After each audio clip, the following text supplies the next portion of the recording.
बेचारे ने बड़ी मदद करी करदे कराउंदे वो घरे डंगर वाले रहे। तो फिर जी वो एक मुसलमान जिमें मैं थोड़ा पहले दसिया इतों चला गया फकीर जाति का, वो पिंड के मोहतबार कह लगे भी तू इत्थे बैठ, जिहड़ा पाकिस्तान चला गया जिहदे घर नहीं हैगा ਉਹਦੇ ਚ ਆਊਗਾ ਜਾਂ ਪਾਕਿਸਤਾਨ ਚੋਂ ਜਿਹੜੇ ਵਿਚਾਰੇ ਉਜੜ ਕੇ ਆਉਣਗੇ ਉਹ ਆਊਗਾ, ਤੂੰ ਵੀ ਚੱਲ। ਫਿਰ ਉੱਥੇ ਰਹੇ। ਇਸ ਤਰ੍ਹਾਂ ਸੀ। ਉਹ ਚਾਚਾ ਮੇਰਾ ਚਲਾ ਗਿਆ ਪਾਕਿਸਤਾਨ, ਬੜੇ ਵਿਚਾਰੇ ਦੇ ਚੰਗਾ ਜਵਾਨ ਸੀ, ਆਇਆ ਵੀ 2 ਵਾਰ मैं देखा। अच्छा जी। ਤੇ ਉਹਦੀਆਂ ਸ਼ਾਦੀਆਂ 2 ਹੋਈਆਂ। ਪਹਿਲੀ ਦੀ ਸ਼ਾਦੀ ਹੋਈ ਉਹ ਵੀ ਵਿਚਾਰੀ ਗੁਜ਼ਰ ਗਈ, ਫਿਰ ਦੂਸਰੀ ਹੋਈ ਉਹ ਵੀ ਗੁਜ਼ਰ ਗਈ। फिर आखिर बेचारा वो बड़ी तकड़ी ਉਹਦੀ ਪਰਸਨੈਲਿਟੀ ਆ, ਤੁਹਾਨੂੰ ਕਿਤੇ ਫੋਟੋ ਦਿਖਾਉਂ। ਤਕੜਾ ਜਵਾਨ। ਅੱਛਾ ਜੀ। ਟਰੱਕ ਡਰਾਈਵਰ ਸੀ ਉੱਥੇ ਬਣਿਆ ਉਹ। ਠੀਕ ਹੈ ਜੀ। ਕੋਇਟਾ ਬਲੋਚਿਸਤਾਨ ਚ ਪੈਂਦਾ, ਉੱਥੇ ਉਹ ਟਰੱਕ ਚਲਾਉਂਦਾ ਸੀ। ਤੇ ਉਹਦੀ ਵੀ ਵਿਚਾਰੇ ਦੀ ਮੌਤ ਹੋ ਗਈ। ਉਹਦੇ ਕੋਈ ਬੱਚਾ ਵੀ ਨਹੀਂ ਅੱਗੇ ਉੱਥੋਂ ਜਾਣਦੀ ਮੇਰਾ ਚਾਚੇ ਦਾ ਮਤਲਬ ਕੋਈ ਖਾਨਦਾਨ। ਇੱਕ ਜੀ ਤੁਸੀਂ ਦੱਸ ਰਹੇ ਸੀ ਕੋਈ ਆਪਣੇ ਨਾਨਕੇ ਪਰਿਵਾਰ ਦੇ ਵਿੱਚ ਵੀ ਕੋਈ ਘਟਨਾ ਵਾਪਰੀ ਸੀ। असली घटना जी साडे नानके परिवार च ही घटी। जिहड़ा मेरा दादके मेरे दादा बाप दा साडा किसी दा भी जानी नुकसान नहीं। असी सही सलामत भसौड़ तो मलेरकोटले रटोला आ गए। यह आ भी लुटेरिया ने घर-बार तो लुट लिया। बिल्कुल जी। बाकी साडा जानी मेरे दादकियां दा दादे दा कोई नुकसान नहीं होया। नुकसान होया तो मेरे नानकियां दा होया, मेरी माँ के परिवार का होया। ये भी देखो एक कुदरती सबब है किवें असी अज जिंदा इत्थे। बिल्कुल जी। वो कहानी की सी, मैं जिवें तुहानूं दस्सिया मेरे नानके सी भलमान, बड़े भले मानसां दा पिंड सी, सेखोआं दा औलखां दा। होर मेरा जिहड़ा नाना सी वो साहूकार सी। साहूकार दा मतलब ਉਹਦਾ ਕਾਰੋਬਾਰ ਕੋਲੂ तेल दा इन्ना तकड़ा सी, चंगा पैसे वाला सी, मेहनती बंदा सी। अज भी लोग तारीफां करते हैं भलवान च ओहदियां। वो की होया जी, उत्थे बसदे रस्ते ते ये तुहानूं देखिया होना कि सन 47 सौण भादो का महीना आ गया सी। अपने पंजाब च तीयां लगदियां। ਹੁਣ ਪਿੰਡਾਂ ਜਾਂ ਸ਼ਹਿਰਾਂ ਦੇ ਵਿੱਚ ਤੀਆਂ ਦੇ ਵਿੱਚ ਭਾਗ ਸਿੱਖ ਵੀ ਲੈਂਦੇ, ਕੁੜੀਆਂ ਮੁਸਲਮਾਨ ਵੀ ਹਿੰਦੂ ਵੀ ਸਭ ਇਕੱਠੀ। ਐਸਾ ਨਹੀਂ ਸੀ ਬਿਲਕੁਲ ਜੀ। ਬਾਅਦ ਚ ਹਾਲਾਤ ਬਣੇ ਨੇ। ਸਹੀ ਗੱਲ ਹੈ। ਤਾਂ ਵਿਆਹੀਆਂ ਕੁੜੀਆਂ ਆਪਦੇ ਪੇਕੇ ਤੀਆਂ ਤੇ ਆਉਂਦੀਆਂ ਹੁੰਦੀਆਂ ਤੀਆਂ। ਇਹ ਰਿਵਾਜ ਤੇ ਸਾਡੇ। ਮੇਰਾ ਇੱਕ ਭਰਾ ਹੀ ਸੀ ਪੈਦਾ ਹੋਇਆ ਜਿਹਦੀ ਉਮਰ ਉਸ ਟਾਈਮ 1.5। ਉਹਨਾਂ ਦਿਨਾਂ 'ਚ ਜਿਹਨੂੰ ਕਹਿੰਦੇ ਨੇ ਹੱਲਾ ਪਿਆ, ਪਾਰਟੀਸ਼ਨ ਉਹ ਜਾੜਾ ਹੋਇਆ, ਤਾਂ ਉਹ ਮੇਰੀ ਮਾਂ ਤੀਆਂ ਦੇਖਣ ਗਈ ਸੀ। ਭਲਵਾਨ ਭਲਵਾਨ ਜੋ ਹੈ ਨਾਭਾ ਰਿਆਸਤ ਦੇ ਵਿੱਚ ਪੈਦਾ ਸੀ। ਕੋਈ ਉੱਥੇ ਵੀ ਖਤਰਾ ਉਹਨਾਂ ਨੂੰ ਮਹਿਸੂਸ ਨਹੀਂ ਸੀ। ਗੱਲਾਂ ਹੁੰਦੀਆਂ ਤੀਆਂ ਬਈ ਐਂ ਹੋਊਗਾ ਆਹ ਹੋਊਗਾ। ਇੱਕ ਤਾਂ ਸਾਡੇ ਲੋਕ ਮਾਲਵੇ ਦੇ ਲੋਕ ਖਾਸ ਕਰਕੇ ਵੱਡਾ ਨੁਕਸਾਨ ਉਠਾਇਆ। ਇੱਕ ਤਾਂ ਹੱਦਬੰਦੀ ਕਲੀਅਰ ਨਹੀਂ ਹੋਈ। ਕਦੇ ਅੰਬਾਲੇ ਤੱਕ ਦੇ ਦਿਆ ਕਰਨ ਪਾਕਿਸਤਾਨ ਨੂੰ ਅੰਗਰੇਜ਼ ਦੇ ਹਿਸਾਬ ਨਾਲ, ਕਦੇ ਗੁਰਦਾਸਪੁਰ ਵੀ ਇੱਧਰ ਦੇਤਾ ਸੀ। ਕਈਆਂ ਨੂੰ ਇਹੀ ਭੁਲੇਖਾ ਸੀ ਵੀ ਪਾਕਿਸਤਾਨ ਦੇ ਵਿੱਚ ਹੀ ਹੋਊਗਾ। ਇਹ ਬਿਲਕੁਲ ਵੀ ਆਪਾਂ ਤਾਂ ਜਾਣਾ ਹੀ ਪੈਣਾ। ਹਾਂ, ਲੋੜ ਹੀ ਨਹੀਂ ਹੋਊ। ਤਾਂ ਤੀਆਂ ਦੇਖਣ ਗਈ ਹੋਈ ਸੀ। ਮੇਰਾ ਜੋ ਨਾਨਾ ਸੀ ਉਹਨਾਂ, ਮੇਰਾ ਮਾਮਾ ਇੱਕੋ ਹੀ ਸੀ, ਉਹਦਾ ਨਾਂ ਸੀ ਰਮਜ਼ਾਨ। ਇੱਕ ਲੜਕਾ ਸੀ, ਉਹਨਾਂ ਦੇ 2 ਬੇਟੀਆਂ। ਇੱਕ ਮੇਰੀ ਮਾਂ ਜਿਹਦਾ ਨਾਂ ਜੰਨਤ, ਇੱਕ ਮੇਰੀ ਮਾਸੀ ਦੀ ਜਿਹਦਾ ਨਾਂ ਸੀ ਸ਼ਰੀਫਾ। ਉਹ ਜਹਾਂਗੀਰ ਵਿਆਹੀ ਹੋਈ ਸੀ। ਜਹਾਂਗੀਰ ਪਿੰਡ ਹੈ। ਬਿਲਕੁਲ। ਉਹ ਵੀ ਉਹ ਤੀਆਂ ਦੇਖਣ ਨਹੀਂ ਆਏ ਸੀ। ਉਹ ਫਿਰ ਆਪਦੇ ਸਹੁਰੇ ਪਰਿਵਾਰ ਨਾਲ ਉਹ ਤਾਂ ਵਿਚਾਰੇ ਪਾਕਿਸਤਾਨ ਚਲੇ ਗਏ। ਆਉਣਾ ਜਾਣਾ ਵੀ ਹੋਇਆ ਮੇਰੀ ਮਾਂ ਦਾ, ਗੱਲਬਾਤ ਵੀ ਕਦੇ ਹੋਈ। ਉਹ ਲਿਆਨੀ ਜਾ ਕੇ ਜ਼ਿਲ੍ਹਾ ਸਰਗੋਧਾ ਦੇ ਵਿੱਚ ਉੱਥੇ ਬਸੇ ਨੇ। ਉੱਥੇ ਕੀ ਹੋਇਆ, ਮੇਰੇ ਨਾਨੇ ਦਾ ਭਰਾ ਸੀ, ਉਹਦੇ ਮੁੰਡੇ ਤੇ ਇੱਕ ਬੜਾ ਐਕਟਿਵ ਮਾੜਾ ਮੋਟਾ ਫੌਜ 'ਚ ਵੀ ਰਹਿ ਕੇ ਆਇਆ ਸੀ, ਚਾਨਣ ਖਾਂ ਉਹਦਾ ਨਾਂ ਸੀ।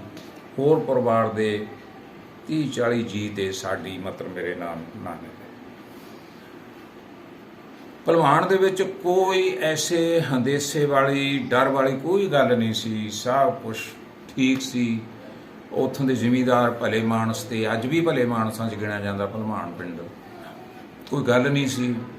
ਅਚਾਨਕ ਰਾਤ ਸ਼ਾਮ ਦੇ ਟਾਈਮ ਇੱਕ ਦਿਨ ਇਹ ਨਾਲੋਂ ਨਾਲ ਹੀ ਸਿਲਸਿਲਾ ਚੱਲਦਾ। ਉਧਰੋਂ ਸਾਡਾ ਪਰਿਵਾਰ ਭਸੌੜੋਂ ਉੱਜੜਿਆ, ਉਧਰ ਉਹਨਾਂ ਦੀ ਉਹ ਹੋਈ, ਮੇਰੀ ਮਾਂ ਉੱਥੇ ਸੀ। ਕੁਛ ਅਫਵਾਹ ਹੋਈ, ਉਹ ਮੇਰੇ ਮਾਮੇ ਨੂੰ, ਮੇਰੀ ਮਾਂ ਦੇ ਚਾਚੇ ਦੇ ਮੁੰਡੇ ਨੂੰ ਜਾਣ ਦੀ ਕੋਈ ਐਸੀ ਗਲਤਫਹਿਮੀ ਹੋਈ ਵੀ ਆਪਾਂ ਨੂੰ ਇੱਥੋਂ ਹੁਣ ਉੱਠਣਾ ਠੀਕ ਹੈ, ਠੀਕ ਨਹੀਂ। ਸ਼ਾਮ ਦਾ ਟਾਈਮ ਸੀ, ਸਭ ਨੇ ਰੋਟੀਆਂ ਪਕਾ ਕੇ ਖਾਣ ਦੀਆਂ ਤਿਆਰੀਆਂ ਤੀਆਂ। ਭਲਵਾਨ ਪਿੰਡ 'ਚ ਵਿਚਾਲੇ ਸਾਡਾ ਘਰ ਸੀ, ਸੇਖੋਂ ਪੱਤੀ ਬੋਲਦੇ ਨੇ ਉਹਨੂੰ। ਤੇ ਤਾਂ ਅਚਾਨਕ ਹੋ ਗਿਆ ਭਾਈ ਉਜੜੋ। ਕੁਛ ਨਹੀਂ ਪਰਿਵਾਰ ਨੇ ਚੱਕਿਆ, ਆਟਾ ਗੁੰਨਿਆ, ਰੋਟੀਆਂ ਪੱਕੀਆਂ ਛੱਡ ਕੇ ਕੁਛ ਨਹੀਂ, ਇੱਕ ਦੋ ਲੀੜੇ ਕੱਪੜੇ ਲੈ ਕੇ ਚੱਲ ਪਏ। ਪਿੰਡ ਸੜਤਾ, ਘਰ ਸੜਤਾ। ਜਾਈਏ ਤਾਂ ਕਿੱਥੇ, ਜਿੱਥੇ ਥੋੜੀ ਬਚਾਓ ਸੀ।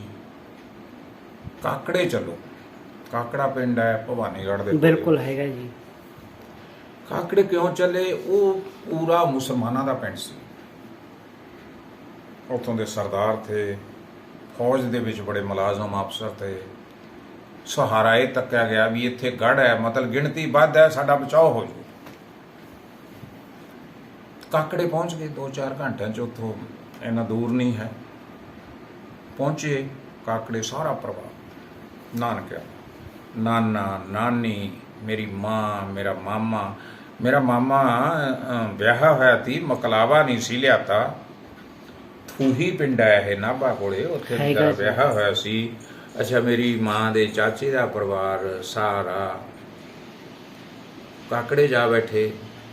ਕਾਕੜੇ ਦੇ ਲੋਕਾਂ ਨੇ ਜਦੋਂ ਦੇਖਿਆ, ਸਰਦਾਰਾਂ ਨੇ, ਮਤਲਬ ਜਿਹੜੇ ਖਾਨ ਸਾਹਿਬ ਰੰਗੜ ਜਾਤੀ ਦੇ ਲੋਕ ਨੇ, ਉਹਨਾਂ ਨੂੰ ਸਰਦਾਰ ਕਹਿੰਦੇ ਸੀ। ਬਿਲਕੁਲ ਖਾਨ ਸਾਹਿਬ ਬਈ ਇੱਥੇ ਆਪਣਾ ਬਚਾਓ ਨਹੀਂ ਹੈ, ਭਵਾਨੀਗੜ੍ਹ ਹੈ।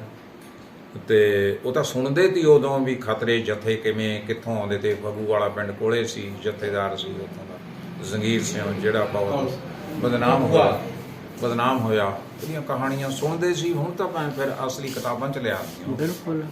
ਤੇ ਕਿੱਥੇ ਚੱਲੀਏ? ਕਾਕੜੇ ਤੋਂ ਸਾਰੇ ਲੋਕ ਜਿੰਨੇ ਇਕੱਠੇ ਹੋਏ ਤੇ ਜਾਂ ਕਾਕੜਾ ਪਿੰਡ ਦੇ ਵੀ ਸੀਟਾਂ ਵਾਲਾ ਚਲੋ। ਸੀਟਾਂ ਵਾਲਾ ਪਿੰਡ ਨਾਭੇ ਦੇ ਕੋਲੇ, ਉਹ ਮੁਸਲਮਾਨਾਂ ਦਾ ਪਿੰਡ ਸੀ, ਗੜ੍ਹ ਸੀ। ਉੱਥੋਂ ਵੀ ਫੌਜ ਦੇ ਬੜੇ ਅਫਸਰ ਤੇ ਬੜੇ ਉਹ ਮੁਲਾਜ਼ਮ ਤੇ ਉੱਥੇ ਚਲੋ। ਉਹ ਸਾਰਾ ਉੱਥੇ ਪਹੁੰਚ ਗਏ ਜੀ। ਰਾਤੋਂ ਰਾਤ ਉੱਥੇ ਰਹੇ 10-15 ਦਿਨ। ਉਹ ਜਿਹੜੇ ਫੌਜ ਦੇ ਅਫਸਰ ਤੇ ਜਾਂ ਮੁਲਾਜ਼ਮ ਤੇ ਭੱਜ ਕੇ ਆਏ ਤੇ ਸੀਟਾਂ ਵਾਲੇ ਪਿੰਡ ਦੇ ਮੁਸਲਮਾਨ, ਉਹ ਮੋਰਚਾਬੰਦੀ ਕਰਕੇ ਬੈਠ ਗਏ ਤੇ ਫੌਜ ਦੇ ਹਿਸਾਬ ਨਾਲ ਜਥੇ ਹਮਲਾ ਕਰਦੇ ਤੇ, ਦਿਨ ਰਾਤ ਹਮਲਾ ਕਰਦੇ ਤੇ। ਇਧਰੋਂ ਜਥਾ, ਇਧਰੋਂ, ਤੇ ਕੋਸ਼ਿਸ਼ ਕਰਦੇ ਤੇ ਅੰਦਰ ਵੜ ਕੇ ਮਾਰ ਕੱਟ ਕਰਨ ਦੀ। ਪਰ ਉਹ ਜਿਹੜੇ ਸੀਟਾਂ ਵਾਲੀ ਇਹ ਸਰਦਾਰ ਸੀ, ਉਹ ਫੌਜ ਦੇ ਟ੍ਰੇਨਡ, ਜਿਹਨੂੰ ਕਹਿੰਦੇ ਆ ਸੋਲਜਰ, ਤੇ ਉਹ ਮੁਕਾਬਲਾ ਬੜੇ ਤਰੀਕੇ ਨਾਲ, ਢੰਗ ਨਾਲ ਕਰਦੇ ਰਹੇ।